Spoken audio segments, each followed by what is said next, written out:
Sir, നമുക്കറിയാം ഇന്നിപ്പോൾ നരേന്ദ്രമോദി സർക്കാർ വെറും 10 വർഷം മാത്രമാണ് പൂർത്തീകരിച്ചിട്ടുള്ളത്. നമുക്കറിയാം 67 വർഷത്തോളം 6.5 പതിറ്റാണ്ടിലധികം ഭരിച്ചിട്ടുള്ള കോൺഗ്രസ് ഭരണം. അത് കുടുംബാധിപത്യമാണോ എന്തോ അത് നമുക്ക് സെക്കൻഡറി മാറ്റി വെച്ചിരിക്കാം. കോൺഗ്രസ്, ഇന്ത്യൻ നാഷണൽ കോൺഗ്രസ് എന്ന് പറയുന്ന ആ പാർട്ടിക്ക് കീഴെ മെയിൻ ആയിട്ട് ആ പാർട്ടി തന്നെ ഭരിച്ച നമ്മുടെ ഈ നാട് ഈ 10 വർഷവും 67 വർഷവും കമ്പാരിസൺ നടത്തുന്ന സമയത്ത് എങ്ങനെയാണ് സാറിന്റെ ആ ഒരു നിരീക്ഷണം? കാരണം നമ്മൾക്കറിയാം ഇന്നിപ്പോൾ പലരും പറയുന്നത് കേട്ടു, നരേന്ദ്രമോദിയെ വലിച്ചിട്ട് ഇന്ത്യയെ ഞങ്ങൾ കണ്ടെത്തും, ഭാരതത്തെ ഞങ്ങൾ വീണ്ടെടുക്കും എന്നൊക്കെ പറയുന്നത് കേട്ടു. അതുപോലെ പട്ടിണി ഇല്ലാതാക്കും, തൊഴിലില്ലാതാക്കും, ഇങ്ങനെ കുറെ വാഗ്ദാനങ്ങൾ ഇഷ്ടംപോലെ ഇങ്ങനെ എഴുതി വിടുന്നതൊക്കെ നമ്മൾ കാണാറുണ്ട്. എങ്ങനെയാണ് സാർ ഈ ഒരു 10 വർഷവും 67 വർഷവും തമ്മിലുള്ള ആ ഒരു അന്തരം എങ്ങനെയാണ് സാർ വിവരിക്കാനാവുക? കോൺഗ്രസിന്റെ 67 വർഷം പൂർത്തിയാകുമ്പോൾ എന്തായിരുന്നു ഈ രാജ്യത്തെ മുദ്രാവാക്യം? 67 വർഷം കോൺഗ്രസ് ഭരിച്ചു കഴിഞ്ഞപ്പോഴും മുദ്രാവാക്യം ഇതാണ്: പട്ടിണി മാറ്റും എന്ന് പറഞ്ഞാൽ 67 വർഷം കൊണ്ട് പട്ടിണി പരിഹരിച്ചില്ല, അതുകൊണ്ടാണല്ലോ പട്ടിണി മാറ്റും എന്ന് അവർ പറയുന്നത്. 67 വർഷം കോൺഗ്രസ് ഭരിച്ചു കഴിഞ്ഞാൽ അവർ പറയുന്നത് തൊഴിലില്ലായ്മയ്ക്ക് പരിഹാരം കാണും എന്ന് പറഞ്ഞാൽ 67 വർഷം ഭരിച്ചപ്പോൾ തൊഴിലില്ലായ്മയല്ലാതെ ഇവിടെ ഒന്നുമില്ല. കാർഷിക രംഗത്തെ പുരോഗതിയിലേക്ക് നയിക്കും എന്ന് പറഞ്ഞാൽ കാർഷിക രംഗത്തെ ഞങ്ങൾ പുരോഗതിയിലേക്ക് നയിക്കാൻ സമ്മതിച്ചില്ല എന്നല്ലേ എന്റെ അർത്ഥം. 67 വർഷം എന്ന് പറയുന്നത് ഒരു ദീർഘമായ കാലയളവാണ്. ഒരൊറ്റ പാർട്ടിയുടെ കയ്യിൽ തന്നെ അധികാരം ഇരുന്നു. എന്നിട്ടും രാജ്യത്തിന്റെ പട്ടിണിയിലോ രാജ്യത്തിന്റെ തൊഴിലില്ലായ്മയിലോ ദാരിദ്ര്യത്തിലോ പിന്നോക്കാവസ്ഥയിലോ മാറ്റങ്ങൾ ഉണ്ടായില്ല. പക്ഷെ 10 വർഷം നരേന്ദ്രമോദി ഭരിച്ചു കഴിഞ്ഞപ്പോ എല്ലാ വീട്ടിലും വൈദ്യുതി എത്തി, എല്ലാ വീട്ടിലും വെള്ളമെത്തി, എല്ലാ വീട്ടിലും ഗ്യാസ് കണക്ഷൻ എത്തി. എല്ലാവരും ലോകത്തെ ഏറ്റവും കൂടുതൽ ആൾക്കാരുടെ കയ്യിലേക്ക് ബാങ്ക് അക്കൗണ്ടിൽ പണമെത്തി. ഇങ്ങനെ 5G ബ്രോഡ്ബാൻഡ് സംവിധാനങ്ങൾ എത്തി. ഇങ്ങനെ എല്ലാ മേഖലയിലും ഇന്ത്യയിലെ ഇത്രയും വലിയ എക്കണോമിയെ ഡിജിറ്റൽ എക്കണോമി ആക്കി മാറ്റി. ഇപ്പോ മീൻകടയിലും പച്ചക്കറിക്കടയിലും എന്ന് വേണ്ട തെരുവോരത്തിരിക്കുന്ന ഭിക്ഷക്കാരുണ്ടെങ്കിൽ അവരുടെ കയ്യിൽ പോലും ഇന്ന് ബാർകോഡ് സംവിധാനമായിട്ടായിരിക്കുന്നത്. ദൈവങ്ങളായ ദൈവങ്ങൾ മുഴുവൻ ബാർകോഡിലൂടെ പൈസ സംഭാവന അല്ലെങ്കിൽ കാണിക്ക സ്വീകരിക്കാൻ തുടങ്ങി. ഇങ്ങനെയൊക്കെയുള്ള വലിയ മാറ്റങ്ങൾ ഇവിടെ കൊണ്ടുവന്നു കഴിഞ്ഞ് ഇനിയും പട്ടിണി ഉണ്ട് എന്ന് പറഞ്ഞാൽ അതിന്റെ അർത്ഥം മാസത്തിൽ 35 കിലോ സൗജന്യമായ ഭക്ഷ്യവസ്തുക്കൾ എല്ലാ വീട്ടിലും എത്തിക്കുന്ന നരേന്ദ്രമോദിയുടെ ഭരണത്തിന് കീഴിൽ പട്ടിണിയില്ല, ഒരൊറ്റയാളും പട്ടിണി കിടക്കുന്നില്ല. ഇനി ആരെങ്കിലും എവിടെയെങ്കിലും പട്ടിണി കിടക്കുന്നുണ്ടെങ്കിൽ അത് കോൺഗ്രസ് ഭരിക്കുന്ന CPM ഭരിക്കുന്ന സംസ്ഥാനങ്ങളിൽ മാത്രമാണ്. കേന്ദ്ര പദ്ധതികൾ നടപ്പാക്കുകയില്ല എന്ന് വാശി പിടിച്ചത് കൊണ്ട് മാത്രമാണ്. എന്നാൽ ഈ 10 വർഷത്തെ നമ്മുടെ പുരോഗതി എടുത്തു നോക്കിയാൽ 67 വർഷം കൊണ്ട് 74 വിമാനത്താവളം, 10 വർഷം കൊണ്ടോ 149 വിമാനത്താവളം. അത് റെയിൽവേ, ഇന്ത്യൻ റെയിൽവേ എന്ന് പറയുന്നത് ലോകത്തെ യൂറോപ്പിലുള്ള 28 രാജ്യങ്ങളുടെ റെയിൽവേ ഒന്നിച്ചു കൂടുന്നതാണ് ഇപ്പൊ ഇന്ത്യൻ റെയിൽവേ. അത്രയും വിപുലമായിട്ട് നമ്മൾ വളർത്തിക്കഴിഞ്ഞു. ലോകത്തിന്റെ 3ാമത്തെ ഏറ്റവും വലിയ സാമ്പത്തിക ശക്തിയായിട്ട് നമ്മൾ വളർന്നു. അതായത് നരേന്ദ്രമോദി വരുന്നതിന് മുൻപ് സാമ്പത്തിക രംഗത്ത് ലോകത്തെ ഏറ്റവും പുറകിൽ നിന്നുള്ള 5ാമത്തെ രാജ്യമായിരുന്നെങ്കിൽ ഇന്ന് മുന്നിൽ നിന്നുള്ള 3ാമത്തെ രാജ്യമായി നമ്മൾ മാറി.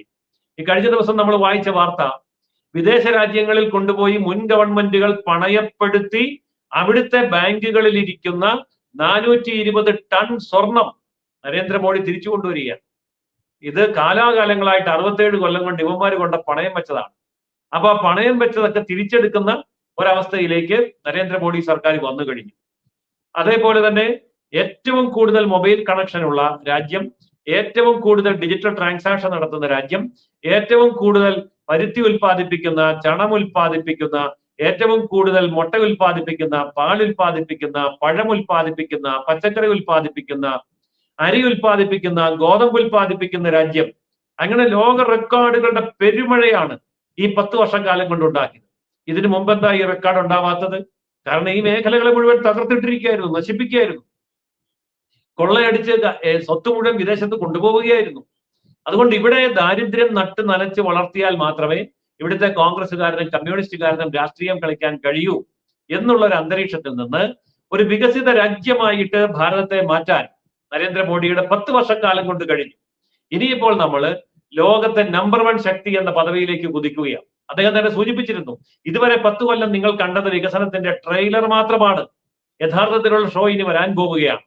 അതുകൊണ്ട് വരാനിരിക്കുന്ന 5 വർഷക്കാലം എല്ലാ ലോക വൻശക്തികളെയും പിന്നിലാക്കിക്കൊണ്ട് അതിവേഗം നമ്മൾ മുന്നോട്ട് കുതിക്കും. ഇപ്പൊ ജർമ്മനി, അതുപോലെ തന്നെ ബ്രിട്ടൻ, അടക്കമുള്ള വലിയ സാമ്രാജ്യത്വ ശക്തികളെയൊക്കെ പുറകിലാക്കിക്കൊണ്ട് ഇന്ന് നമ്മൾ മാനുഫാക്ചറിങ്ങിന്റെ മേഖലയിൽ, അത് ഐഫോൺ ആണെങ്കിലും മൊബൈൽ ഫോൺ ആണെങ്കിലും അത് കാറാണെങ്കിലും യന്ത്രസാമഗ്രികളാണെങ്കിലും എല്ലാ മേഖലയിലും നമുക്ക് ഇതേപോലെ സന്തോഷം നൽകുന്ന കാര്യമാണ്.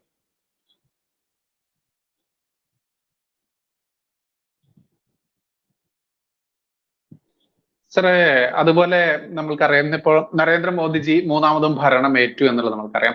ഒരു പക്ഷേ നരേന്ദ്രമോദിജി പരാജയപ്പെട്ടിരുന്നെങ്കിൽ എന്തായിരിക്കും സാർ നമ്മുടെ ഭാരതത്തിന്, ലോകത്തിന് മുൻപിൽ നമ്മൾക്ക് സംഭവിക്കുമായിരുന്നത്? നരേന്ദ്രമോദിജി പരാജയപ്പെടുകയും ഈ ഇന്ത്യ സഖ്യം അധികാരത്തിൽ വരികയും ചെയ്തിരുന്നുവെങ്കിൽ 10 വർഷക്കാലം കൊണ്ട് നരേന്ദ്രമോദിജി സ്വരുക്കൂട്ടി വെച്ചിരുന്ന, അതായത് തേനീച്ച തേൻ ശേഖരിച്ചു വെക്കുന്നത് പോലെ റാഗല് നിറഞ്ഞ് കവിഞ്ഞ് നിൽക്കുന്ന ഒരു സമ്പദ് വ്യവസ്ഥ, അതിനെ അപ്പാടെ കൊള്ളയടിക്കുന്ന വലിയ കൊള്ളക്കാരുടെ ഒരു ആക്രമണമായിരിക്കും ഇന്ത്യൻ ഖജനാവ് നേരിടേണ്ടി വരിക. ഇന്നിപ്പോ നമുക്ക് വിദേശ നാണ്യ ശേഖരം, സ്വർണ ശേഖരം, അതുപോലെ ഓയിൽ പൂൾ ശേഖരം, ഇങ്ങനെ നിരവധി മേഖലകളിൽ വലിയൊരു സാമ്പത്തിക ശക്തിയാണ്. ഇപ്പൊ ഇവർക്ക് കൊള്ളയടിച്ചാൽ മാത്രം മതിയായിരുന്നു. അതുപോലെ കാശ്മീരിൽ വീണ്ടും ബോംബ് പൊട്ടുക, മുത്തലാഖ് വീണ്ടും പുനഃസ്ഥാപിക്കുക, 370-ാം വകുപ്പ് എടുത്തു കളയുക, എല്ലാ നഗരങ്ങളും തീവ്രവാദികൾക്ക് വേണ്ടി വിട്ടുകൊടുക്കുക, അങ്ങനെ അരാജകത്വത്തിന്റെ ഒരു വലിയ കൂത്തരങ്ങായി ഭാരതം മാറുമായിരുന്നു. ഭാരതത്തിന് ഭാഗ്യമുണ്ട്, ഇവിടുത്തെ 144 കോടി ജനങ്ങൾക്ക് പുണ്യം ചെയ്തവരാണ്, അതുകൊണ്ട് അതൊന്നും സംഭവിച്ചില്ല. അതേപോലെ മതന്യൂനപക്ഷങ്ങൾക്ക് സമ്പത്തിന്റെ ആദ്യ അവകാശം എന്ന് പറഞ്ഞ മൻമോഹൻ സിംഗിന്റെ നയം നടപ്പാക്കപ്പെടുമായിരുന്നു. ഏതായാലും അതൊന്നും സംഭവിച്ചില്ല. അപ്പോൾ ഒരു രാജ്യത്തെ മുഴുവൻ കൊള്ളയടിക്കാനുള്ള ആഗോള കൊള്ളക്കാരന്റെ ആസൂത്രിത ശ്രമങ്ങൾക്ക് ചട്ടുകങ്ങളായി നിന്നു കൊടുക്കുന്ന കോൺഗ്രസ് പാർട്ടിയും ഇന്ത്യ മുന്നണി ഘടകകക്ഷികളും ആണ് ഇവിടെ പരാജയപ്പെട്ടത്. അതുകൊണ്ടൊരു വലിയ നാണക്കേടിൽ നിന്നും വലിയ കൊള്ളയിൽ നിന്നും ഭാരതം രക്ഷപ്പെട്ടു.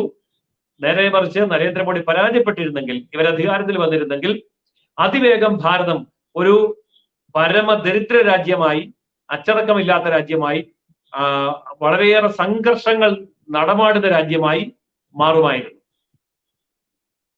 ഇപ്പൊ നമുക്കറിയാം സാറ് കാശ്മീരിനെ പരാമർശിച്ചത് കൊണ്ട് ഇപ്പോൾ അതൊരു ചോദ്യമാണ്, എന്റെ മനസ്സിൽ വന്നൊരു ചോദ്യമാണ്.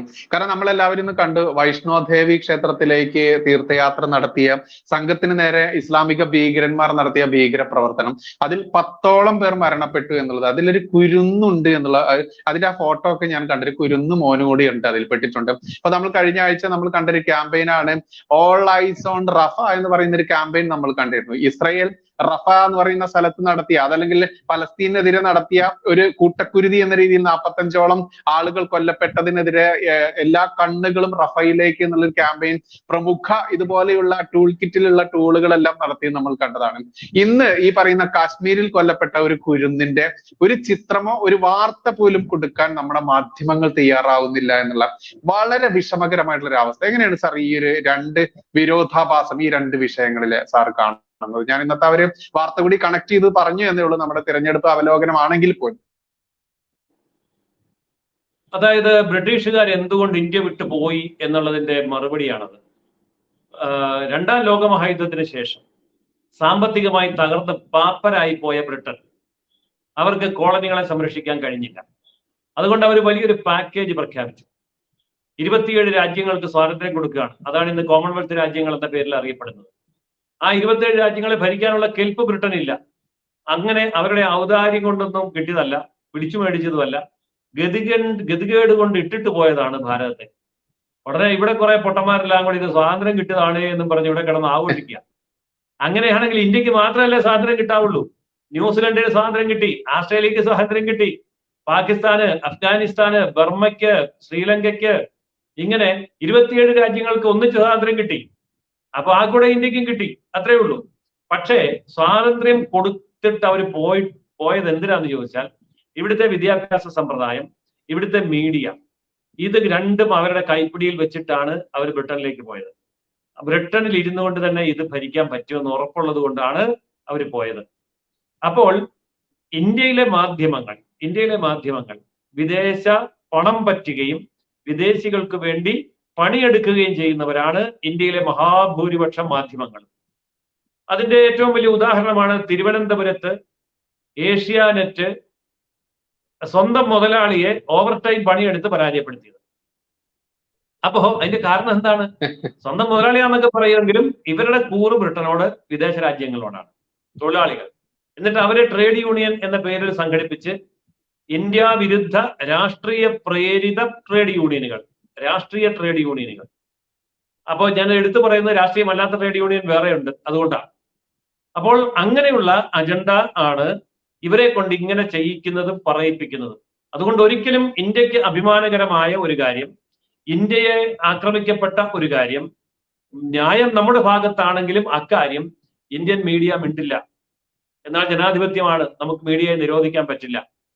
വിശാല ജനാധിപത്യം, അതുപോലെ തന്നെ അഭിപ്രായ സ്വാതന്ത്ര്യം, ഇതിനൊക്കെ നമ്മൾ വില കൽപ്പിക്കുന്നു എന്ന് പറയുന്നത് കൊണ്ട് നമുക്കിത് കുറെ കാലം കൂടി സഹിച്ചേ പറ്റൂ. ഏതായാലും ആ ഒരു മാധ്യമ അജണ്ടയുടെ ഫലമായിട്ടാണ് ഇന്ത്യക്കകത്ത്, കേരളത്തിനകത്ത് നടക്കുന്ന മനുഷ്യാവകാശ ധ്വംസനങ്ങളും ഇതുപോലെയുള്ള ദാരുണമായ കൂട്ടക്കുരുതികളും ഒന്നും ഇവിടെ ചർച്ചയാവാത്തത്. അതായത് നമ്മുടെ ചെഗുവേരയുടെ പടം ലോകത്ത് കേരളത്തിൽ മാത്രമേ കാണൂ. അദ്ദേഹം ജനിച്ച നാട്ടിൽ ആ പടമില്ല, അദ്ദേഹം പ്രവർത്തിച്ച മെക്സിക്കോയിലെ പടമില്ല, കേരളത്തിൽ മാത്രമേ ഉള്ളൂ. സദാം ഹുസൈനെ തൂക്കിക്കൊന്നപ്പോ സദാം ഹുസൈന്റെ ഇറാഖിൽ യാതൊരു പ്രതിഷേധ പ്രകടനങ്ങളുമില്ല, അവിടെ ബന്ദില്ല. പക്ഷെ കേരളത്തിൽ ബന്ധുവുണ്ട്, പ്രതിഷേധമുണ്ട്, ഇപ്പോഴും ഉണ്ട് എന്ന് പറയുന്ന പോലെയാണ് ഈ റഫ. ആ പ്രദേശത്തൊന്നും ഇല്ലാത്ത പ്രതികരണം ഇവിടെയുണ്ട്. കാരണം ഇവിടെ അത് വോട്ട് ബാങ്ക് രാഷ്ട്രീയത്തിന്റെ ചേരുവ മാത്രമാണ്. അതുകൊണ്ടാണ് അങ്ങനെ സംഭവിക്കുന്നത്. എന്നാൽ കാശ്മീരിലോ ഇന്ത്യയുടെ വിവിധ ഭാഗങ്ങളിലോ നടക്കുന്ന അക്രമങ്ങളെ സംബന്ധിച്ചും അവിടെ സംഭവിക്കുന്ന ദാരുണമായ മരണങ്ങളെയും കൊലപാതകത്തെയും സംബന്ധിച്ചും യാതൊരു വാർത്തയും കൊടുക്കാൻ ഇവർക്ക് താല്പര്യമില്ല. ആ വാർത്തകൾ കൊടുക്കാനോ കൊടുക്കണ്ടയോ എന്ന് തീരുമാനിക്കുന്നത് വിദേശ നിയന്ത്രിത തലച്ചോറുകളാണ്. അതുകൊണ്ടാണ് അങ്ങനെ സംഭവിക്കുന്നത്.